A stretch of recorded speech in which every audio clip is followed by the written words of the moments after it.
Bonjour à chacun.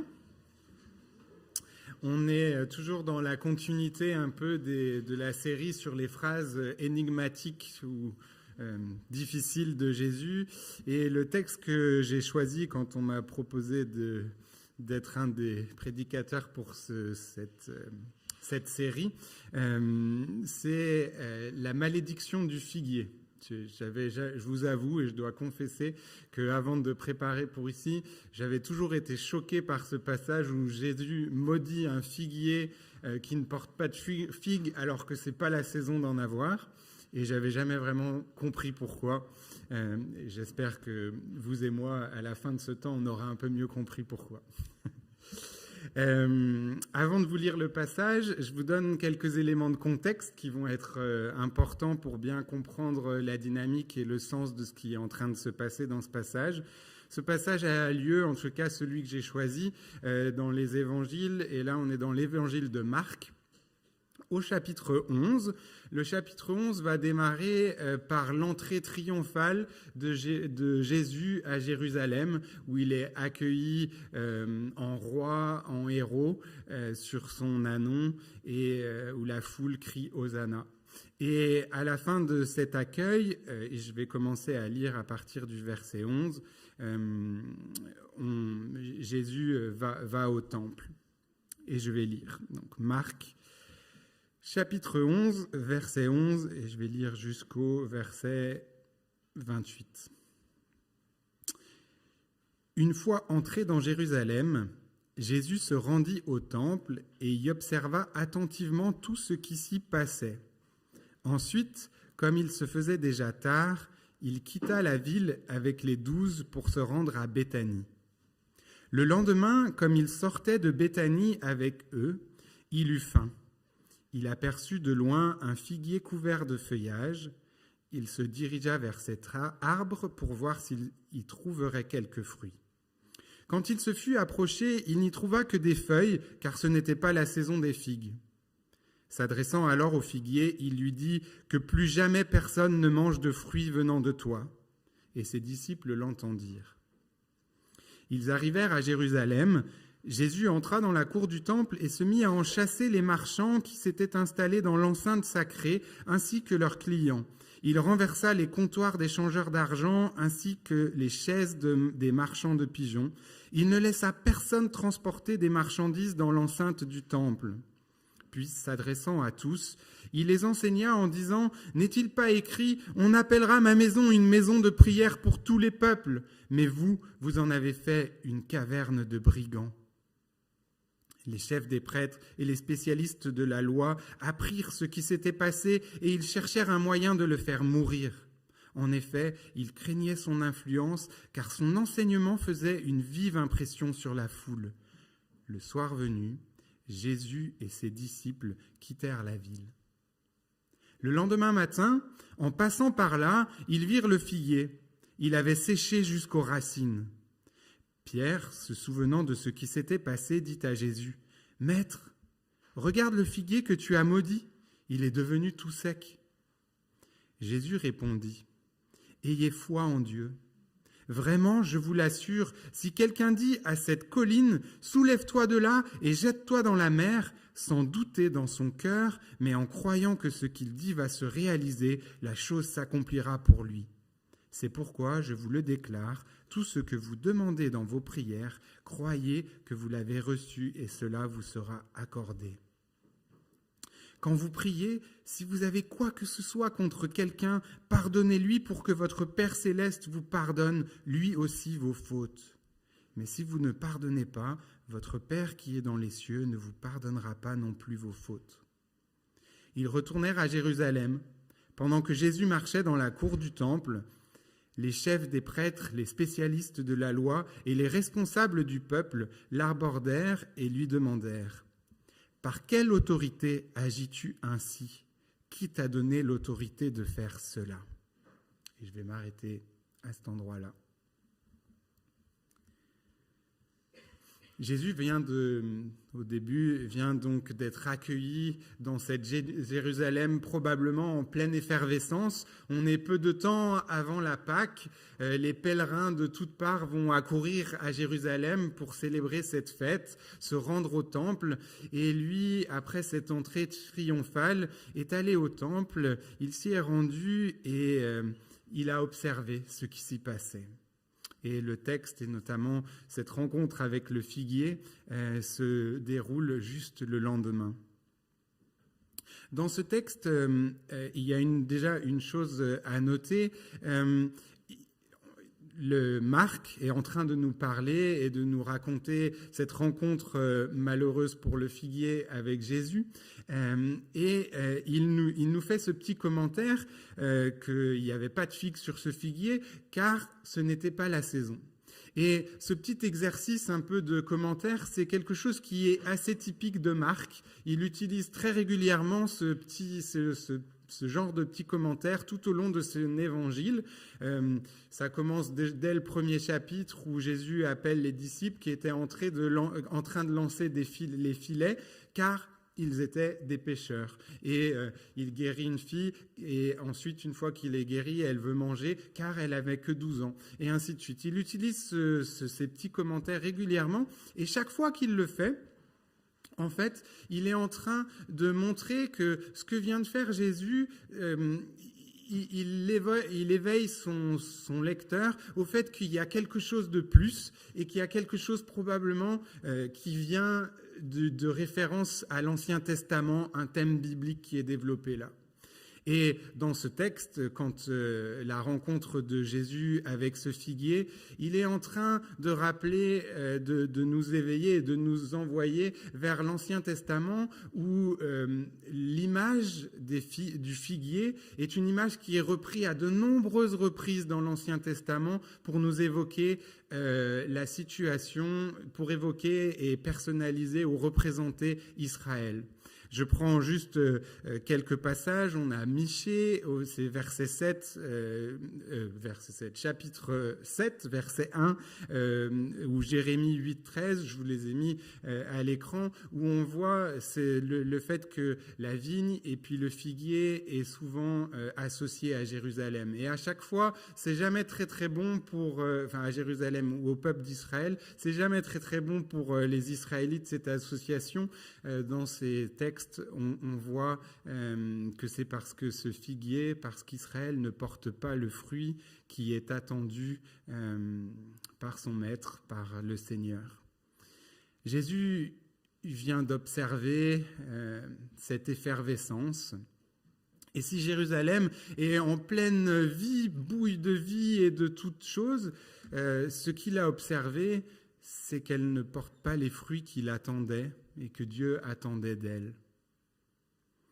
Comme cet arbre en pleine vie, plein de feuilles, mais sans fruits, le peuple d'Israël ne porte pas la vie que Dieu attend de lui. Et ce que Jésus fait à travers ce figuier est là pour donner un enseignement à ses disciples sur la situation de Jérusalem et de son temple, le lieu où le culte est rendu. Quand Jésus arrive à la suite à Jérusalem, il se retrouve dans cette cour du temple et là, il va commencer, il est en colère et il va commencer à déblayer et à renverser les tables et tout ce qui est, et mettre le bazar dans le commerce qui est fait dans cette cour du temple.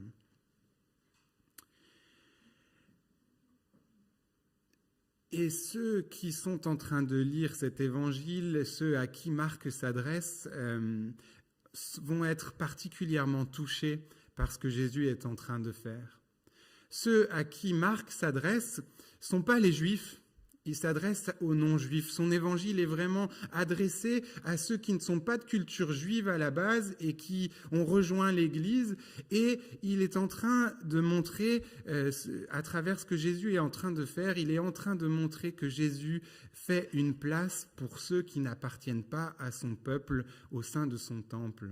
La cour du temple à Jérusalem, c'était le seul lieu qui était accessible pour ceux qui n'étaient pas juifs et qui voulait venir prier Dieu, le Dieu d'Israël. C'est le lieu où il pouvait se rendre pour prier et rendre un culte à Israël. Mais on se retrouve sous l'occupation romaine. Le peuple juif est sous cette occupation étrangère, sous l'occupation des païens. Et au sein de ce peuple juif va monter une forme de nationalisme exacerbé et de plus en plus fort qui attend un Messie qui va pouvoir venir les libérer de ce joug des Romains, qui va pouvoir venir purifier le pays de tous ces étrangers qui souillent le sol. Et dans ce nationalisme-là, eh bien, Caïphe, le grand prêtre, a autorisé que la cour du temple, ce lieu réservé normalement pour les païens, pour les non-juifs, devienne un lieu de commerce et d'échange, rendant impossible le culte à ceux qui ne sont pas juifs. Il n'est pas en train de condamner le fait de tout le commerce qui peut se faire autour du temple. Il y avait à Jérusalem, et notamment sur le mont des Oliviers, des commerces et un marché qui était là exprès pour tous ces pèlerins qui venaient à Jérusalem et qui voulaient pouvoir sacrifier pigeons, agneaux et rendre un culte à Dieu, et qui pouvaient pas faire le chemin avec un agneau, et ça leur aurait été compliqué pour eux. Il n'est pas en train de juger ce commerce-là. Il n'est pas en train de nous dire que quand Pierre ou Serge tiennent leur stand du sel vers Noël dans le hall de l'église, il faut que nous allions renverser leur table.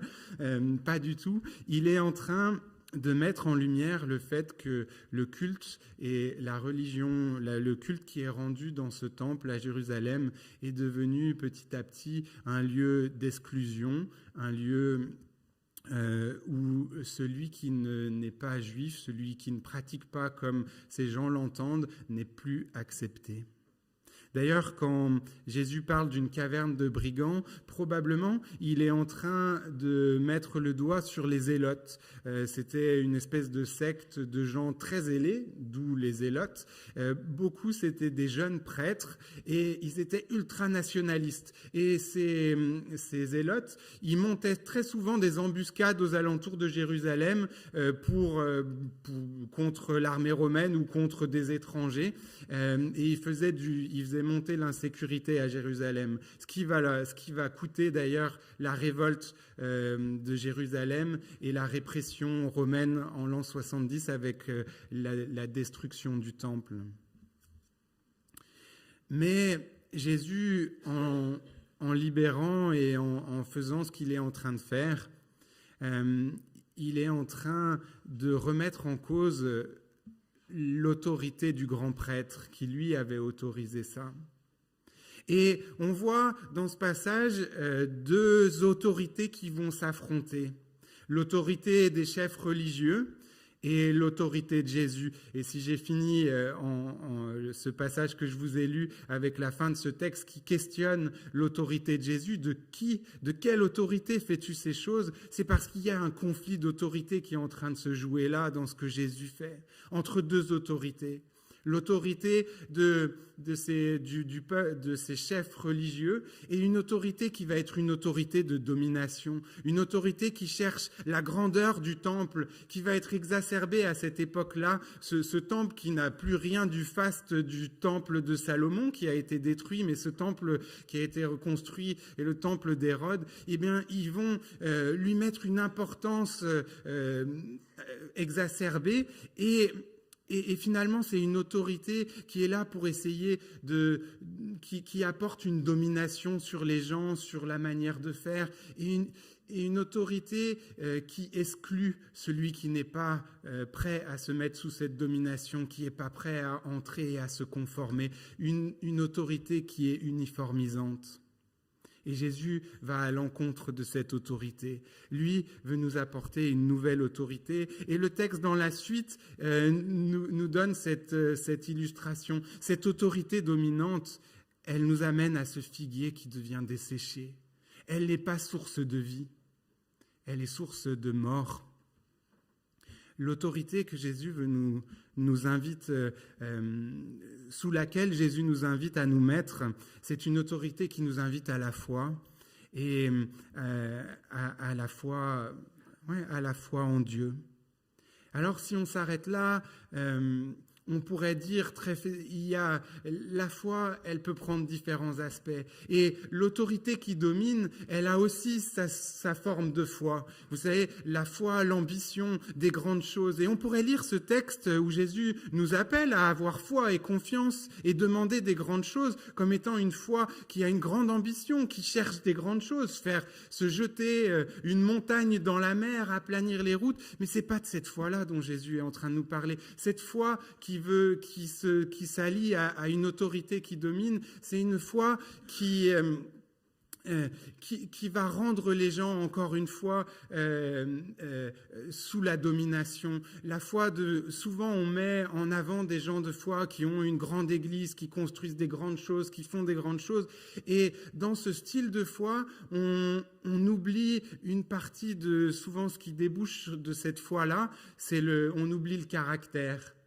Et bien souvent, derrière cette foi-là, il peut y avoir des gens qui dominent et qui mettent, pour accomplir leur grand dessein, vont mettre en esclavage, vont exclure ceux qui rentrent pas dans leur plan. Une église qui vit de cette foi de grandiose, c'est une église qui va exclure ceux qui sont pas utiles, exclure ceux qui nous gênent, exclure ceux qui n'ont pas la même vision. Une foi exclusive, une foi comme il peut y avoir dans ce temple à Jérusalem. Et la foi à laquelle Jésus invite ses disciples ici, c'est pas une foi qui est basée dans l'homme et dans notre capacité à ne pas douter, mais c'est une foi qui est basée en Dieu et en sa capacité à faire venir son règne.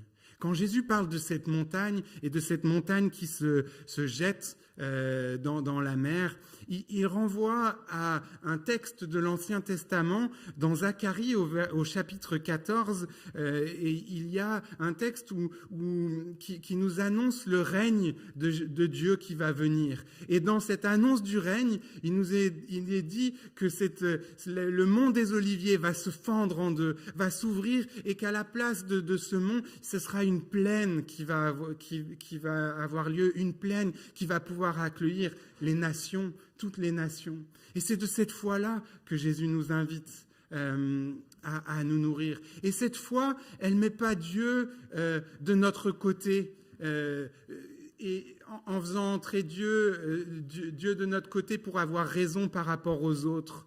Cette foi-là, elle nous invite au ménage dans notre vie, à un Dieu qui nous dérange, que nous voulons suivre parce que nous avons confiance qu'il va faire venir son règne dans le monde et dans nos vies. Mais nous réalisons, confrontés à ce Dieu et à la grandeur de ce Dieu et de sa puissance, que nous sommes humains et que pas de nous-mêmes, nous n'avons pas la capacité à porter la vie. Mais qu'en nous, il y a tant de choses et de choses qui portent la mort, qui sèment la mort, des réflexes que nous avons autour de juger les autres, d'exclure les autres, qui sont en nous. Cette foi-là, plutôt que de nous amener à nous glorifier, cette foi-là, plutôt que de nous amener à nous débattre dans plein de beaux projets qu'on voudrait avoir pour essayer de porter la vie par nous-mêmes, elle nous amène au pied de la croix.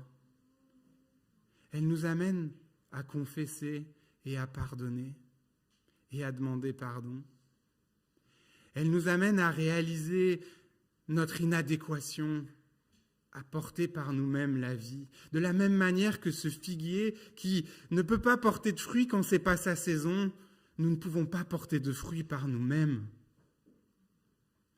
Si nous ne sommes pas ancrés en Christ, la source de la vie, si nous ne plaçons pas notre foi en lui, et c'est probablement la montagne la plus difficile dans nos vies à enlever que celle d'accepter que par nous-mêmes, nous ne pouvons pas porter la vie.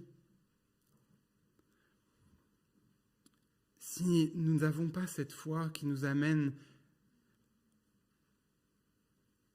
à accepter notre humanité et à nous mettre au pied de cette croix et à voir, quand nous rentrons dans cette foi, c'est une foi qui ne devient plus exclusive, mais c'est une foi qui me fait voir l'autre comme étant mon frère, ma sœur en humanité. Celui qui vit, celui qui me blesse comme moi je peux blesser, celui que je dois pardonner comme je dois demander pardon.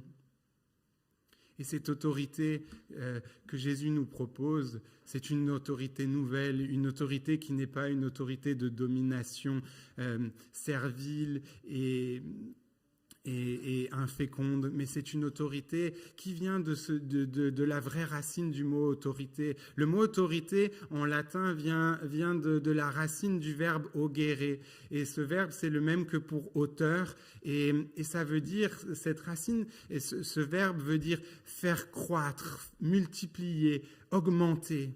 Et cette autorité et cette foi que Dieu nous invite à avoir, si nous voulons reconnaître l'autorité de Christ, est une foi qui est là pour nous faire grandir, pour nous multiplier, pour nous rendre féconds. Alors, nous avons tous une question à nous poser. Qui est l'auteur de notre vie ? Qui est l'auteur de ta vie ? Sous quelle autorité veux-tu vivre ta vie ? Sous l'autorité de toutes tes capacités et ton pouvoir ? Sous l'autorité de quelqu'un qui te donne plein de belles paroles ou de belles promesses. Rarement, dans les temps d'élection comme nous vivons, les gens se déchirent sur leur programme et sur leurs belles visions. Mais rarement on s'arrête au caractère des gens qui portent ces programmes et ces visions. Quel est l'auteur et sous quel auteur voulez-vous l'auteur de votre vie ?